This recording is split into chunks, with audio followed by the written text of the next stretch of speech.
Hi boosters, how are you? So low P for one of those night shifts.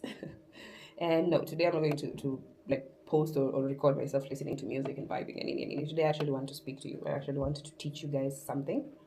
So first of all, shout out to Symphony Art. I had a very productive meeting earlier this week and you've really given me direction. Like and I needed that. So thank you so much. Right now, I'm building two websites, and I'm building them simultaneously, almost at the same time. I'm building them at the same time, right? And my client requested me to incorporate Google Analytics into the website.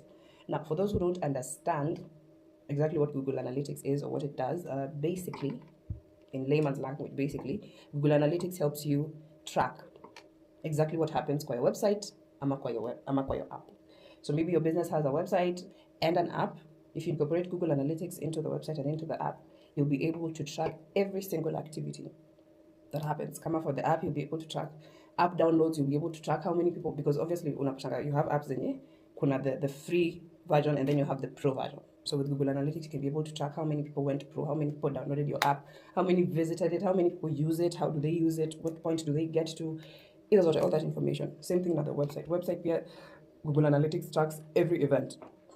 Sorry. By event, I mean anything that happens on your website. If someone has visited it for the first time, if someone has visited it again, it's a repeat client. Maybe someone has bought something from it, or mtu click through the pages, akafika page ya contact us, and then hajafanya anything. Google Analytics will track all this. And then at the end of it, if you want a report, you can be able to get actionable information about what happens for your website.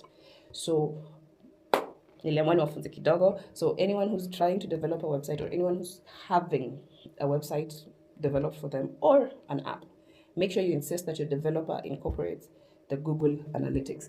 For website, wanaweza tumia G tag. It's a lines of code zinawekwa under the header tag. Developers will understand.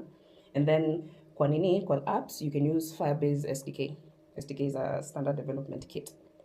So you can use Firebase SDK for apps, and then you can use the code for websites. But if you're using a CRM, a content management, something like kama kuna SDP, basically kama WordPress. If you're using WordPress, there's a way you can incorporate Google Analytics. I'm sure there's a way you can find out. I will find out and I will let you know. But for now, what I wanted to tell you, or what I wanted to teach you, is that Google Analytics is very important. And ensure and insist that your developer incorporates Google Analytics to your website or to your app. If you ever want to track, if you ever want to understand why your sales are not converting, you need Google Analytics. Otherwise, your website is about to for vibes, for ramble. Okay? So anyway, follow for more tips and tricks. Bye.